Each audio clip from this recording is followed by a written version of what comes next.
15일 새벽 인천공항 화물터미널에서 한국산 진단키트 60만 개가 비행기에 옮겨지고 있습니다. 어느덧 확진자 수 64만 명을 넘어 불안감이 최고조에 달하고 있는 미국으로 향한 것인데요. 한국에 진단키트를 요청한 독일, 스페인, 영국, 이탈리아, 이스라엘, 태국, 사우디, 브라질 등 120개가 넘는 국가들보다 먼저 최우선으로 미국에 한국산 진단키트를 보내줬죠. 미국 대표 언론 팍스뉴스는 트럼프가 문재인 대통령과 통화해서 미국의 급박한 상황을 어필한 후에 한국이 미국에 60만 개의 진단키트를 보내주기로 했다 라며 추가로 15만 개의 진단키트가 미국에 곧 전달될 것이라 전하면서 한국은 중국 밖에서 이번 사태가 대규모 확산된 최초의 나라였지만 초반부터 대규모 검사와 접촉자 추적으로 인해서 큰 혼란 없이 대부분 통제되었다며 한국의 방역 능력을 극찬하였습니다. 도널드 트럼프 행정부의 고위 인사도 한국이 미국과 미국인의 진단키트를 지원해준 것에 감사한다 전했고, 마이크 폼페이오 미국 국무부 장관은 자신의 트위터를 통해서 수십만 개의 진단키트를 구매할 수 있도록 해준 한국에 감사하다 라며 한국과 미국은 동맹국이자 협력국이라 강조하였습니다. 한국은 결정을 내릴 때 무조건 미국을 통해서 해야 한다 라는 식의 발언으로 한국의 외교적 결례를 여러 차례 범했던 주한미군 대사, 얼마 전 사임했죠. 조선 총독을 연상케 하는 수염으로 논란이 됐던 해리스 전 주한미국 대사도 최근 이렇게 자신의 트윗을 통해서 한국산 진단키트가 인천공항에서 방금 미국으로 향했다. 미국과 한국의 동맹은 철통 같다. 한국에 감사한다 전했습니다. 자, 그런데 미국이 한국에 진단키트를 보내준 것에 대해서 이렇게 너무나 고맙다며 감사 인사를 전한 지 얼마 지나지 않아서 태도를 180도 바꾼 발언을 하게 되죠. 마크 에스퍼 미국 국방부 장관은 이렇게 말합니다. 한국은 부자 나라다. 한국은 돈을 더 지불할 수 있고 더 지불해야 한다 라며 최근 한국 측이 제시한 주한미군 방위비 최소 13% 인상안을 받아들일 수 없다는 입장을 다시 한번 강조하였습니다. 자, 그런데 여기서부터 더 충격적인 일이 벌어집니다. 마크 에스퍼 국방부 장관이 미국의 생명줄과도 같은 진단키트를 보내준 한국에 저렇게 강경한 발언을 한 직후 베트남으로 날아가서 이렇게 응우수언 릭 베트남 국방장관과 웃으며 악수를 하고 있습니다. 미국이 베트남에 개발 원조를 명목으로 4,200만 달러의 협정을 체결한 것인데요. 베트남과 미국이 올해 유독 군사 분야에서 협력을 대폭 강화하였고 이 둘의 관계는 어느덧 밀월 관계라 불릴 정도가 되었습니다.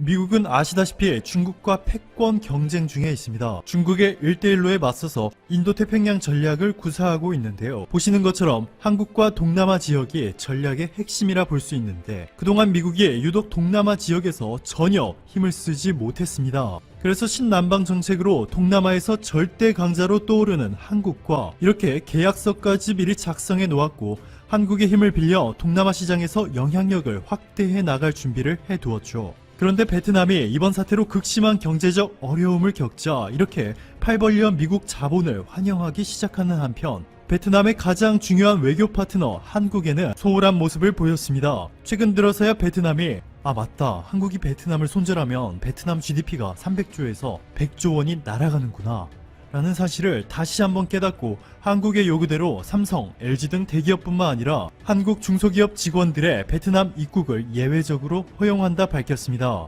그런데 이미 베트남의 위기는 시작되어 버렸죠.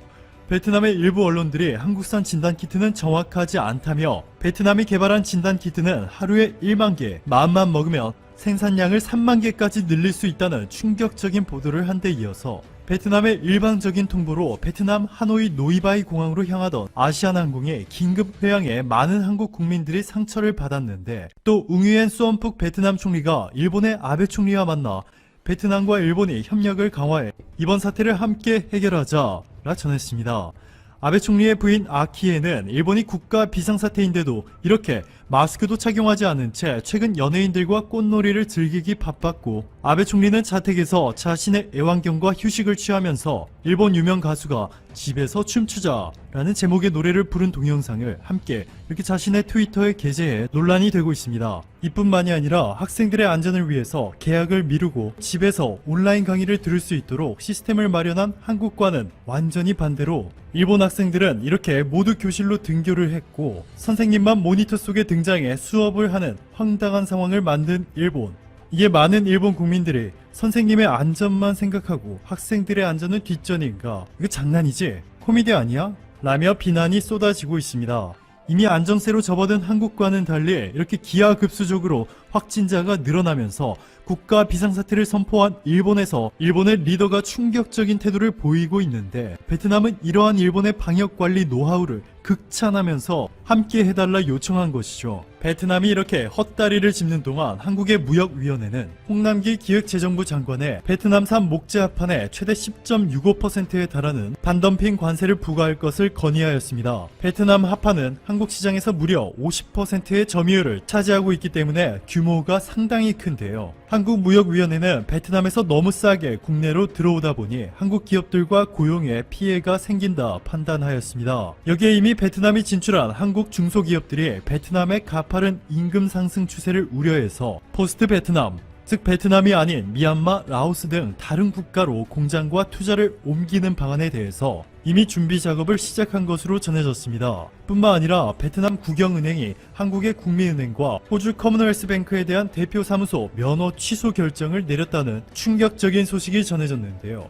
KB국민은행은 대신 미얀마로부터 외국계 은행 최초로 현지 법인 설립 허가를 받으며 미얀마에서 대출, 기업금융, 인프라금융뿐만 아니라 주택 청약 등의 사업까지 확장해 나갈 것이라 밝혔습니다. 그렇지 않아도 이번 사태가 올해 연말까지 지속되면 베트남 기업 전체의 40%가 파산할 것이라는 이 충격적인 보고서가 발표되면서 베트남 전역이 혼란에 빠진 가운데 베트남 최대 투자국인 한국의 이러한 조치가 빠르게 진행되면서 베트남 경제는 깊은 수렁에 빠져들고 있습니다. 오늘도 감사합니다. 최고로 멋진 하루 보내시길 바랄게요. 중국의 홍콩 국가보안법 추진으로 미국과 중국이 사실상 신냉전 시대를 맞이했다는 관측 속에서도 양국이 최악의 정면 충돌은 피하려는 듯 조심스러워하는 기류가 엿보인다. 도널드 트럼프 미국 대통령은 29일 기자회견에서 중국이 홍콩 자치권을 보장하겠다는 약속을 어겼다고 지적하면서 홍콩 특별 대우를 철폐하는 절차를 시작하도록 행정부에 지시한다고 밝혔다. 트럼프 대통령의 홍콩 특별 지위 박탈 등에 대한 압박성 발언에도 중국 역시 관망 기류가 강하다. 사우스 차이나 모닝 포스트는 미국의 전문가들은 중국이 홍콩 국가보안법 도입 계획에 대한 서방의 조용한 반응에 기뻐하면서 앞으로 홍콩 장악에 더 자신감을 갖게 될 것이라고 여긴다고 전했다. 컨설팅 기관인 유라시아 그룹의 중국 분석가인 앤드류 코플라는 베이징은 아마도 많이 짓기만 하고 별로 물지는 않는다고 생각하고 있을 것이라며, 트럼프 대통령은 그가 구체적인 조치를 갖고 있을 때까지 아무 말도 하지 않는 편이 나을 뻔했다고 지적했다. 31일 오전까지 중국 외교부 등 정부기관은 공식 입장을 내놓지 않았다. 민감한 외교 문제에서 중국의 입장을 비공식적으로 대변하는 환구시보만 사설에서 미국의 극단적인 전술은 자살 행위라고 비난했을 뿐이다. 미국이 탈중국 글로벌 공급망 구축을 목표로 하는 경제 번영 네트워크에 한국이 동참할 것을 이미 제안했다고 밝혔다. 미중 갈등이 고조되는 가운데 양국이 서로 한국의 지지를 요구하는 사례가 점차 늘어날 것으로 보인다. 키스 크라크 미 국무부 경제차관은 이날 미 국무부 아시아 태평양 미디어 화부가 연천화 브리핑에서 지난해 말 직전 서울에서 열린 고위급 경제대화에서 미국, 한국 등 국가들의 단합을 위해 EPAN에 함께하는 것에 대해 두 번 이야기를 나눴다고 말했다. 지난해 11월 한미 고위급 경제협의회에서 한국 정부 관계자들과 EPAN 참여에 대해 대화를 나눴다는 취지다. 이어 한국은 미국의 중요한 동맹이자 서로 신뢰의 파트너십을 만들어야 한다는 가치를 공유하고 있다. 한국의 좋은 기회라고 말했다. 일본 정부가 중국의 홍콩 국가보안법 제정과 관련해 우려 입장을 표명하자 일본이 호주에 이어 두 번째 무역보복 대상이 될 수 있음을 시사하는 발언이 중국 관영 언론을 통해 나왔다.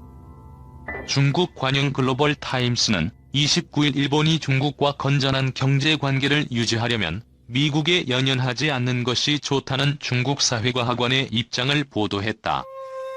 이는 홍콩 보안법과 관련 미국에 동조할 경우 무역 등 경제보복을 당할 수 있다는 경고로 해석된다. 앞서 미국의 신종 코로나 바이러스 감염증 중국 책임론에 동조한 호주가 중국으로부터 소고기 수출 금지와 보리 관세 부과 등 불이익을 당한 바 있다.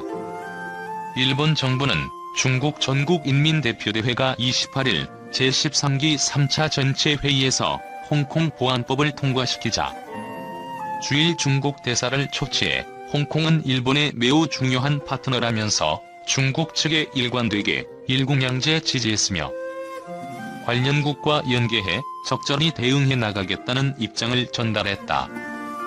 글로벌 타임즈는 홍콩 보안법과 관련 일본이 매우 부적절한 발언을 하고 있다며 일본이 중일 관계를 해치는 발언에 주의해야 한다고 전했다.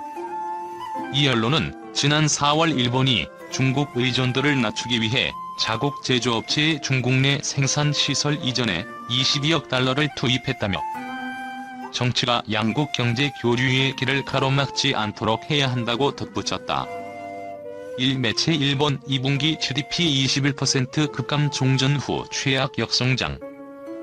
매체는 코로나19 감염 확산으로 개인 소비, 설비 투자 축소가 GDP 감소의 가장 큰 원인이라고 분석했다. 일본 정부가 긴급 사태 선언 발령 기한을 연장할 것으로 알려지면서 개인 소비 침체가 더욱 가속화될 것으로 전문가들은 내다봤다. 일본 경찰이 한국에 군사적 용도로 사용 가능한 정밀기계를 불법 수출한 자국기업 대표 등 회사 관계자 등 3명을 외국환 및 외국무역법 위반 혐의로 체포했다고 26일 밝혔다. NHK, 요미우리 신문 등에 따르면 요코하마시 소재 정밀기계 제조업체 오카와라 화공기는 지난 2018 2월 일본 경제산업성 허가 없이 한국의 화학제품 제조업체로부터 800만엔을 받고 스프레이 드라이어 1대를 수출한 혐의를 받고 있다. 스프레이 드라이어는 액체를 분말 상태로 바꿔주는 장비로서 대개 의약품 제조 등에 사용되지만 고성능 제품은 생물학 무기로도 쓸 수 있어 일본 정부가 자국 기업들의 해외 수출을 규제하고 있다. 이 사건을 수사 중인 일본 경시청 공안부 관계자는 오카와라가 수출한 스프레이 드라이어는 고배항을 거쳐 한국 부산항으로 운송됐다며 당시 일본 세관엔 수출 규제 품목에 해당하지 않는다고 신고했다고 설명했다. 오카와라 화공기 대표 등 회사 관계자 3명은 이에 앞서 자사의 스프레이 드라이어를 중국 상하이 소재 독일기 기업에 불법 수출한 혐의로 올 3월 당국에 붙잡혀 현재 기소돼 있는 상태다. 경시청 관계자는 오카와라 측이 불법 수출을 계속한 이유와 해당 장비의 최종 사용 용도 등에 대해 조사 중이라고 밝혔다. 요미우리는 스프레이 드라이어를 수입한 한국 업체는 리튬이온 전지 제조에 사용한 것으로 보인다고 전했다. 중국 해경선이 이틀 연속 센카쿠 열도 해역에 진입해 일본 정부가 중국 정부에 항의했다. 센카쿠 열도는 중국과 일본이 각각 영유권을 주장하는 분쟁 지역이다. 일본이 현재 시효지배하고 있다. 9일 NHK와 지지통신에 따르면 중국 해경국 소속 선박 2척은 전날 오후 일본이 영해라고 주장하는 센카쿠 열도 5시리즈마 인근 해역에 진입. 해당 해역에서 조업하는 일본 어선에 접근해 그 뒤를 추적했다. 일본 해상보안본부는 순시선을 배치해 중국 해경선에 퇴거 경고를 했고 한때 양측 간 대치가 벌어졌다. 이날 오후 9시 40분 현재 중국 해경선은 일본이 영해라고 주장하는 해역 밖으로 이탈한 상태다. 일본 외무성 아시아대 양조국장은 이날 일본 주재 중국 대사관 공사에게 전화로 센카쿠 열도는 일본 고유의 영토로 영해 침입은 주권 침해에 해당한다고 항의했다. 일본은 중국 주재 일본 대사관을 통해서도 항의를 전달했다. 중국 공선은 최근 이틀 연속 센카쿠 열도 인근 영해를 침범했다고 지지통신은 전했다. 올해 해당 영해를 침범한 것은 총 9번째라고도 했다. 일본이 코로나19 확산 방지를 위해 전 세계 111개국의 입국을 막은 탓에 7개월 동안 2조 3천억엔의 손실을 입을 것이란 분석이 나왔다. 최근 오지통신구 측에서 화웨이를 배제하겠다고 발표한 보리스 존슨 영국 총리가 다른 국가들과의 협력 방안을 모색 중이라고 더 타임스가 28일 보도했다. 이에 따라 삼성전자를 비롯한 한국 기업과의 제휴 성사 여부에 관심이 집중되고 있다. 지난 1월까지만 해도 영국은 미국의 반대에도 불구하고 화웨이의 오지 사업을 일부 허용했다.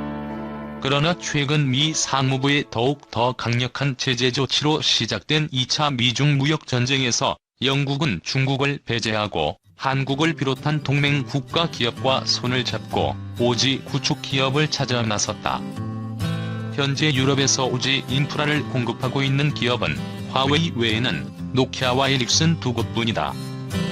영국 정부가 중국의 등을 돌린 건 미국과의 동맹 강화 외에 코로나19 확산과도 관련이 있다는 분석도 잇따르고 있다. 최근 영국은 연일 중국이 코로나 바이러스를 은폐했다고 맹비난을 이어갔다. 마이클 고브 국무조정실장은 중국은 코로나 바이러스 질병, 전염성 등에 대해 어떠한 자료도 명확히 내놓고 있지 않다고 말했다.